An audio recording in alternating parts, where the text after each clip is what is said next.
Realme ரீசெண்டா தான் அவங்களுடைய C சீரிஸ்ல மொத்தம் 3 மொபைல் வந்து லான்ச் பண்ணியிருந்தாங்க. Realme C20, C21, C25.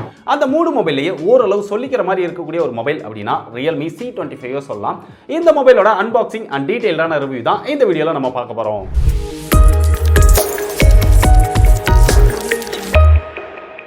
Realme போன வருஷமே அவங்களுடைய C சீரிஸை ஆஃப்லைனே சேர்த்து டார்கெட் பண்ணதுனால தான் Realme C12, C15 வந்து கொஞ்சம் எக்ஸ்ட்ராவா பிரைஸ் வச்சு எடுத்துட்டு வந்தாங்க அப்படின்னு நான் நினைக்கிறேன். அதே மாதிரி தான் இந்த Realmeயோட C20 சீரிஸும் அதுல கொடுத்திருக்கக்கூடிய ஸ்பெக்ஸ் வச்சு பார்க்கும்போது அதோட பிரைஸ் வந்து கொஞ்சம் அதிகம் அப்படின்னு தான் நான் நினைக்கிறேன். ஸோ Realmeயோட C சீரிஸோட பிரைஸ் வந்து அதிகம்னு நினைக்கிறீங்களா இல்ல நார்மலா தான் எடுத்துட்டு வந்திருக்காங்கன்னு நினைக்கிறீங்களா? உங்களுடைய ஒப்பீனியன் என்ன அப்படிங்கறத மறக்காம கீழே கமெண்ட் பண்ணுங்க. இப்போ Realme C25ஓட அன்பாக்சிங் முதல்ல பார்த்துருவோம். அன்பாக்சிங் அப்படின்னு பார்த்தோம்னா இங்க டிஃபரெண்டான பாக்ஸ்லாம் கிடையாது. எப்பயும் போல Realme பாக்ஸ் எப்படி வருமோ அதே மாதிரி ஒரு yellow கலர் பாக்ஸ் தான் இங்க கொடுத்திருக்காங்க. மேல number 1 quality smart phone brand அப்படிங்கறத ஹைலைட் பண்ணிருக்காங்க. C25 Realme அப்படின்னு போட்டுருக்காங்க.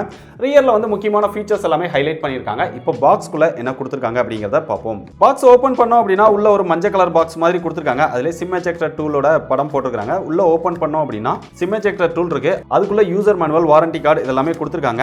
TPU கேஸ் இந்த மாதிரிலாம் எதுவும் இல்ல பாக்ஸ்க்குள்ள. அதுக்கு அடுத்து பாக்ஸ்க்குள்ள Realme C25 மொபைல் கொடுத்திருக்காங்க. கவரை விட்டு வெளியில எடுத்தோம் அப்படினா நமக்கிட்ட இருக்கிறது பார்க்கிறதுக்கு Black கலர் மாதிரி தெரியுது. ஆனா Black கலர் கிடையாது. கொஞ்சம் ப்ளூ வந்து மிக்ஸ் ஆன மாதிரி ஒரு கலர்ல வந்து இங்க கொடுத்திருக்காங்க. பட் நீங்க தள்ளி நின்னு தூரமா நின்னு பாத்தீங்கன்னா பார்க்க Black கலர் மாதிரியே தான் தெரியும். போன வருஷம் Realmeயோட C சீரிஸ் என்ன மாதிரியான ஒரு டிசைன் இருந்ததோ அதே மாதிரியான ஒரு டிசைன் தான் கிட்டத்தட்ட கொடுத்திருக்காங்க. கொஞ்சம் கலர்ல வேணா சேஞ்சஸ் இருக்கும். அதே மாதிரி ஒரு ஸ்கொயர் ஷேப்ல கேமரா டிசைன் கொடுத்திருக்காங்க. அதுக்கப்புறம் Fingerprint சென்சார் ரியர்ல இருக்குது. சோ இந்த டிசைனை பத்தி அப்புறம் டீடைலா டிஸ்கஸ் பண்ணுவோம். இதுக்கப்புறம் பாக்ஸ்க்குள்ள பார்த்தோம் அப்படினா ஒரு சார்ஜிங் அடாப்டர் கொடுத்திருக்காங்க. 18 வாட் சார்ஜிங் அடாப்டர், ஒரு டைப் C சார்ஜிங் கேபிள் கொடுத்திருக்காங்க. சோ பாக்ஸ்க்குள்ள அவ்வளவுதான் இருக்கு, வேற எதுவுமே இல்ல. இப்போ மொபைலை பத்தி டீடைலா டிஸ்கஸ் பண்ணுவோம். Realme C25 மொபைல்லையே ரொம்ப ஹைலைட்டான ஒரு விஷயம் என்ன, இந்த மொபைல்ல 6000 mAh அப்படிங்கிற ஒரு மாசிவான பேட்டரி கெபாசிட்டி கொடுத்திருக்காங்க. 10000 ரூபாய் பிரைஸ் செக்மென்ட்குள்ள இந்த அளவுக்கு ஒரு பேட்டரி பேக்கப்போட எடுத்துட்டு வந்ததா அவங்க பெருசா வந்து ஹைலைட் பண்றாங்க. அதுக்கு காரணம் என்ன, இந்த மொபைல் ஆஃப்லைன்ல டார்கெட் பண்றதுனால பேட்டரி கெபாசிட்டி நிறைய பேர் வந்து அதிகமா எதிர்பார்ப்பாங்க. சோ அந்த விதத்துல இந்த மொபைல் வந்து ஒரு பெட்டரான சாய்ஸா இருக்கு. 6000 mAh பேட்டரி கெபாசிட்டிக்கு தகுந்த மாதிரி இங்க ஃபாஸ்ட் சார்ஜிங் சப்போர்ட்டும் கொடுத்திருக்காங்க. 18 வாட் ஃபாஸ்ட் சார்ஜிங் சப்போர்ட் கொடுத்திருக்காங்க. பாக்ஸ்க்குள்ளே 18 வாட் அடாப்டரும் கொடுத்திருக்காங்க. அதனால ஓரளவு நம்ம வேகமாவே இந்த மொபைல் வந்து சார்ஜ் பண்ணிக்க முடியுது. சோ பேட்டரி பேக்கப் அப்படின்னு பார்த்தோம்னா நான் யூஸ் பண்ணிட்டு இருந்த இந்த 1 வீக்ல பேட்டரி வந்து நல்லாவே நிக்குது. பெரிய அளவுல ட்ரெயின் ஆகிற இஷ்யூவும் கிடையாது. ஏன்னா இங்க HD+ டிஸ்ப்ளே அப்படிங்கறதுனால பேட்டரி வந்து நல்லாவே தாங்குது. தாராளமா நீங்க ஒரு நார்மல் யூசரா இருந்தீங்க அப்படின்னா உங்களுக்கு 2 நாளைக்கு மேலேயே பேட்டரி வந்து ரொம்ப சூப்பரா நிக்கும். நீங்க ஒரு ஹெவி யூசரா இருந்தா கூட உங்களுக்கு ஒரு நாளைக்கு மேல பேட்டரி வந்து நல்லாவே நிக்கும். அடுத்து இந்த மொபைல்ல இருக்கக்கூடிய இன்னொரு ஹைலைட்டான விஷயம் என்ன, Realme C15 மொபைல்ல இருந்து இங்க ப்ராசஸர் வந்து அப்கிரேட் பண்ணிருக்காங்க. Realme C15ல வந்து G35 அப்படிங்கிற ஒரு ப்ராசஸர் கொடுத்திருந்தாங்க. ஆனா இங்க MediaTek Helio G70 அப்படிங்கிற ஒரு 12nm ப்ராசஸர் கொடுத்திருக்காங்க. G35 ஓட கம்பேர் பண்ணா அப்படினா அப்படியே டபுள் தி பெர்ஃபார்மன்ஸ் வந்து இந்த G70 ப்ராசஸர் கொடுக்கும். இருந்தாலும் 10000 ரூபாய் பிரைஸ் செக்மென்ட்குள்ள இவங்களுடைய பிராண்ட்லயே இதை விட பெட்டரான ப்ராசஸர்ல மொபைல் வந்து அவைலபிளா இருக்கு. இன்னும் பிரைஸ் கம்மியாவே அவைலபிளா இருக்கு. Narzo 30A ல பார்த்தோம் அப்படினா G85 ப்ராசஸரோட கொடுத்திருக்காங்க. பட் இந்த G70 ப்ராசஸர் போன வருஷம் லான்ச் பண்ண Realme மொபைல்லையே C3 Narzo 10A இந்த ரெண்டு மொபைல்லுமே இதே ப்ராசஸர் கொடுத்திருந்தாங்க. அதே ப்ராசஸரை இந்த வருஷமும் எடுத்துட்டு வந்தது கொஞ்சம் சாட்டிஸ்ஃபேக்ஷன் இல்ல அப்படின்னு சொல்லலாம். இந்த ப்ராசஸர்ல ஹையர் எண்ட் கேம்ஸ் எல்லாமே லோ கிராபிக்ஸ்ல எந்த ஒரு லாகும் இல்லாம நல்லாவே விளையாண்டுக்க முடியும். அதுவும் இது 4GB RAM மொபைல் அப்படிங்கிறதுனால ஹையர் எண்ட் கேம்ஸ் எல்லாமே நல்லாவே விளையாட முடியுது. இருந்தாலும் இதை விட பெட்டரான ப்ராசஸர் கொடுத்திருந்தாங்க அப்படின்னா இன்னும் பெட்டரான கேமிங் எக்ஸ்பீரியன்ஸ் நமக்கு இந்த மொபைல்ல கிடைச்சிருக்கும். அடுத்து இந்த மொபைல்ல இன்னொரு ஹைலைட்டான விஷயம் என்ன, லேட்டஸ்ட் வெர்ஷனான Android 11ஓட Realme UI 2.0 கொடுத்திருக்காங்க. ரீசெண்டா லான்ச் பண்ண Narzo சீரிஸ்ல பார்த்தோம் அப்படின்னா Android 10ஓட லான்ச் பண்ணிருந்தாங்க. பட் Realme 8 சீரிஸ் அதுக்கப்புறம் இந்த C சீரிஸ்ல C25ல வந்து லேட்டஸ்ட் வெர்ஷனான Android 11 கொடுத்தது ரொம்பவே சூப்பரான விஷயம். அடுத்து இங்க Realme UI அப்படின்னு பாக்கும்போது 2.0 லேட்டஸ்ட் வெர்ஷன் கொடுத்திருக்காங்க. இதுல ஆட்ஸ் இருக்கா bro அப்படின்னு கேட்டீங்கன்னா கண்டிப்பா ஆட்ஸ் இருக்குது. Realme மொபைல்ல ஆட்ஸ் இல்லாம இருக்குமா? எதுல இருந்து அதிகமா ஆட்ஸ் வருது அப்படின்னு கேட்டீங்கன்னா பிரவுசர்ல இருந்து தான் அதிகமா ஆட்ஸ் வருது. எக்கச்சக்கமான நோட்டிபிகேஷன்ஸ் நமக்கு வந்துட்டே இருக்குது. ஒருவேளை உங்களுக்கு நோட்டிபிகேஷனை ஆஃப் பண்ண தெரியும் அப்படின்னா அந்த பிரவுசருக்குள்ள போய் அதோட நோட்டிபிகேஷனை ஆஃப் பண்ணிட்டீங்க அப்படின்னா பெரிய தேவையில்லாத புஷ் நோட்டிபிகேஷன் இல்ல அப்படின்னு சொல்லலாம். அதுக்கப்புறம் இந்த சாஃப்ட்வேர்ல ப்ளோட்வேர்ஸ் அப்படின்னு பார்க்கும்போது நிறைய ப்ரீ இன்ஸ்டால்டு ஆப் வந்து கொடுத்துருக்காங்க. பட் மேக்ஸிமம் நிறைய ஆப்பை வந்து நம்மளால அன்இன்ஸ்டால் பண்ணிக்க முடியுது. ஒரு சில Realme ஆப்ஸை மட்டும் தான் அன்இன்ஸ்டால் பண்ண முடியல. Realme UI விட Realme UI 2.0 வந்து கிட்டத்தட்ட கொஞ்சம் ஸ்டாக் ஆன் ரைட் மாதிரியான ஒரு எக்ஸ்பீரியன்ஸ் கொடுத்திருக்காங்க. கொஞ்சம் கம்மியான ப்ளோட்வேர்ஸ், கொஞ்சம் கம்மியான ஆட்ஸ், பார்க்கறதுக்கு ஒரு நல்ல பெட்டரான எக்ஸ்பீரியன்ஸ் கிடைக்குது. இந்த Realme UI 2.0 பத்தி டிப்ஸ் அண்ட் ட்ரிக்ஸ் இல்ல டீடைல்டான ஒரு வீடியோ வேணுமா அப்படினா மறக்காம கீழ கமெண்ட் பண்ணுங்க. நிறைய கமெண்ட்ஸ் வந்தது அப்படினா Realme UI 2.0ல என்ன மாதிரியான ஃபீச்சர்ஸ் எல்லாம் இருக்குது அப்படிங்கறத பத்தி நான் டீடைலா இன்னொரு வீடியோ போட முயற்சி பண்றேன். அடுத்து இந்த மொபைலோட டிசைன் அப்படினு பார்த்தா ரியல்ல வந்து ஒரு பிளாஸ்டிக் பேக் தான் கொடுத்திருக்காங்க. பட்ஜெட் செக்மென்ட்ல எல்லா மொபைலுமே ரியல்ல பிளாஸ்டிக் பேக் தான் கொடுப்பாங்க.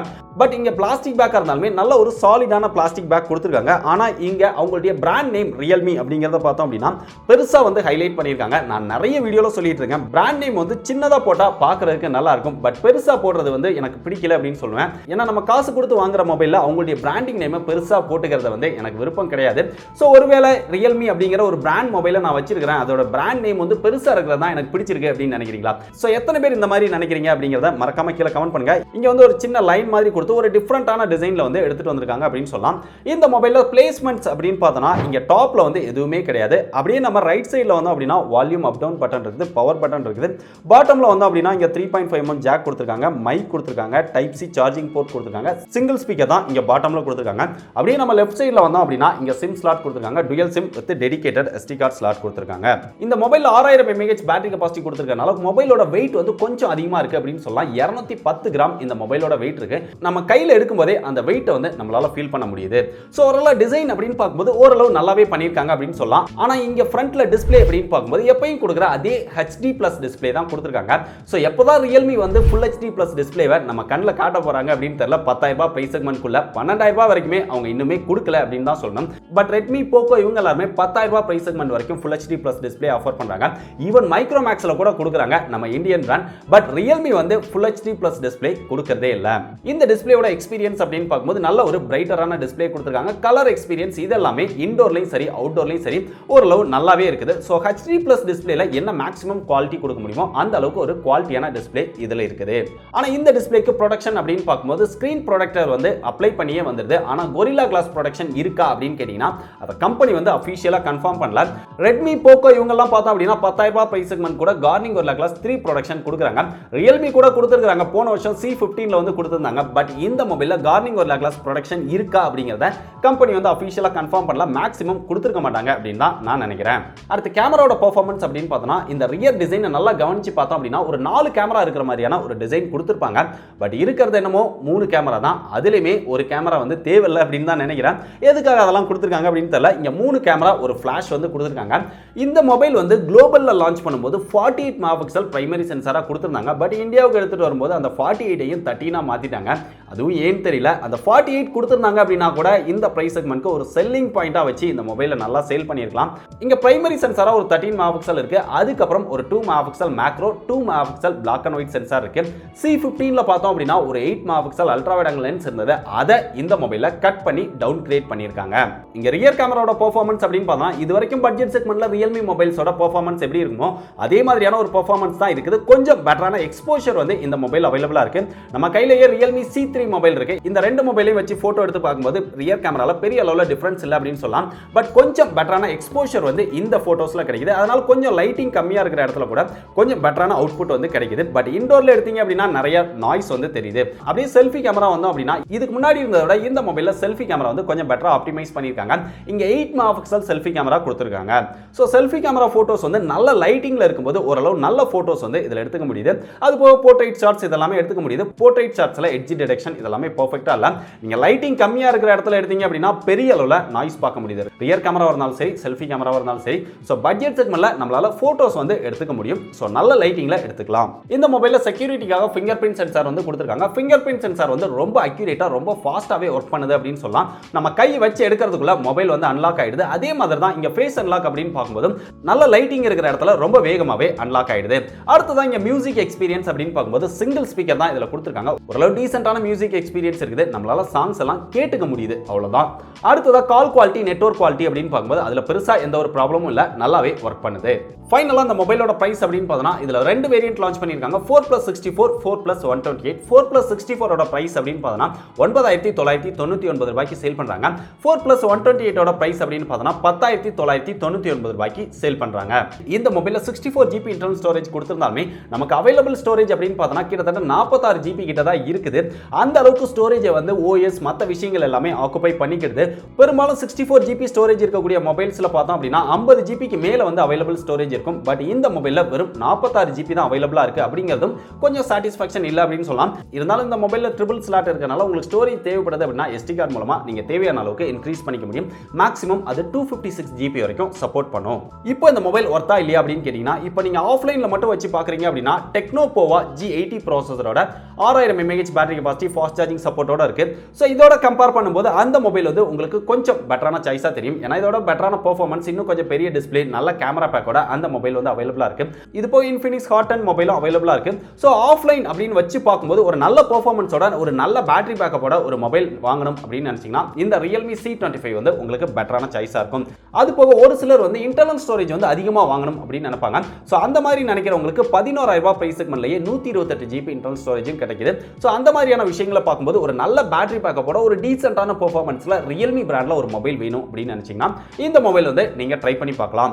பட் ஆன்லைன்ல சொல்லணும் அப்படின்னா ரொம்ப ஹைலைட்டா சொல்லக்கூடிய மொபைல் ரெண்டு மொபைல் சொல்லலாம். Poco M2, Redmi 9 Prime. இந்த ரெண்டு மொபைலுமே பார்த்தோம் அப்படின்னா இதை விட பெட்டரான டிஸ்பிளே இருக்குது, பெட்டரான பெர்ஃபார்மன்ஸ் இருக்குது. அது போக அதுலயும் ஃபாஸ்ட் சார்ஜிங் சப்போர்ட் கொடுத்திருக்காங்க. பட் பாக்ஸ்க்குள்ள அடாப்டர் வராது, தனியா ஒரு 500 ரூபாய் போட்டு வாங்குற மாதிரி இருக்கும். அது போக அந்த மொபைல்ல கார்னிங் வரல கிளாஸ் ப்ரொடெக்ஷன், IR பிளாஸ்டர், அது போக TPU கேஸ், இந்த மாதிரி ஒரு சில விஷயங்கள் எக்ஸ்ட்ரா ஃபீச்சர்ஸும் கொடுக்குறாங்க. ஸோ அதோட கம்பேர் பண்ணோம் அப்படின்னா இந்த மொபைல் வந்து லிஸ்ட்ல நிக்கவே நிக்காது. நீங்க ரியல்மிலே பெட்டரான பெர்ஃபார்மன்ஸோட போகணும் அப்படின்னா Narzo 30A மொபைல் கூட போகலாம். அந்த மொபைல் நம்ம ஏற்கனவே அன்பாக்ஸ் பண்ணி டீடைலா ரிவ்யூ பண்ணியிருக்கோம். நீங்க இன்னும் பார்க்கல அப்படின்னா இங்க கார்ல கொடுத்துருங்க, தேவைப்படுறவங்க செக் பண்ணி பாருங்க. அதுக்கு அடுத்து போகணும் அப்படின்னா லேட்டஸ்டா ஒரு மொபைல் போகணும் அப்படின்னு நினைச்சீங்கன்னா இந்த மொபைல் வந்து நீங்க தாராளமா ட்ரை பண்ணி பார்க்கலாம். ஸோ Realme லேட்டஸ்டா லான்ச் பண்ணியிருக்க இந்த C25 மொபைல் பத்தின என்னுடைய ஹானஸ்ட் ஒப்பீனியன் இது எல்லாத்தையுமே ஷேர் பண்ணிட்டேன். Realme லான்ச் பண்ணியிருக்க இந்த Realme C25 பத்தி நீங்க என்ன நினைக்கிறீங்க? இந்த மொபைல் பிரைஸ்க்கு ஒர்த்தா இல்ல ஒர்த் இல்லன்னு நினைக்கிறீங்களா? இந்த மாதிரியான மொபைல்ஸ் எல்லாம் Realme லான்ச் பண்ணலாமா, இல்ல இதெல்லாம் தேவையில்லாத மொபைல் ப்ரோ, எதுக்கு தான் லான்ச் பண்றாங்களே தெரியல அப்படிங்கிற மாதிரி நினைக்கிறீங்களா?